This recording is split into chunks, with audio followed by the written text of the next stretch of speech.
Did you know in Hereditary, in the scene where the chalk writes itself on the chalkboard, the special effects team had to put a tiny magnet inside of the chalk and another piece behind the chalkboard. It ended up being very difficult to get the magnet inside the chalk and to make it write smoothly. This exact technique was used in the film version of Matilda. Did you know in The Dark Knight Rises? The spiked gauntlets on Batman's armor proves to be essential for defeating the main villain in all three of Christopher Nolan's entries.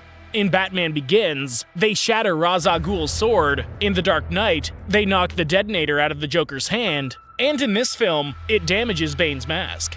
Did you know in X-Men Apocalypse? There's a point during the scene at Auschwitz where Magneto lifts the debris, and you can actually see the same coin that he used to kill Sebastian Shaw in X-Men First Class. The visual effects supervisor that worked on the film, John Dykstra, was surprised and elated to find that they got the coin in the scene. Did you know in Venom, Let There Be Carnage, Eddie's motorcycle was a 2020 Ducati Panigale V4S. This drop-dead gorgeous sports bike can intimidate anyone short of a MotoGP test rider when you push it hard with a blistering 205 miles an hour. This thing isn't cheap either.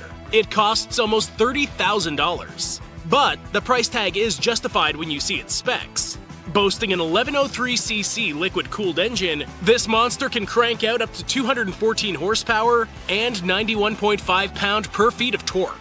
It's the perfect fit for Eddie Brock, the motorcycle-loving, symbiote-inhabiting anti-hero. Did you know in Captain America, the first Avenger, when Peggy touches Steve's chest after he transforms? This was totally improvised, and Haley Atwell admitted that she wasn't even acting, as she was genuinely enamored with Chris Evans' physique. Did you know in X-Men Dark Phoenix? They considered having Hugh Jackman come in to make a cameo, but they ended up scrapping the idea. Kinberg felt that the gap in age between Jackman and Turner would have made any Wolverine and Jean Grey moments creepy. He also didn't want to include a one-time cameo, but he also didn't want Hugh Jackman to upstage Jean's journey. He also felt that doing that would cheapen the feeling of finality that Logan had given audiences. Did you know in Everything Everywhere All at Once, the high-speed shot where Evelyn's sucked into the janitor's closet is actually all done in camera? They were able to pull this off by lowering the camera's frame dramatically, and they had Michelle Yeoh act in slow motion as she was pushed towards the closet. When they played it back at regular speed, it looked exactly as it does in the final cut of the film. Did you know in Thor Love and Thunder, Jane estimates that her breakup with Thor happened about 3 years ago, while Thor thinks it was 8 years ago. This is due to the fact that Jane was dusted for 5 years in decimation.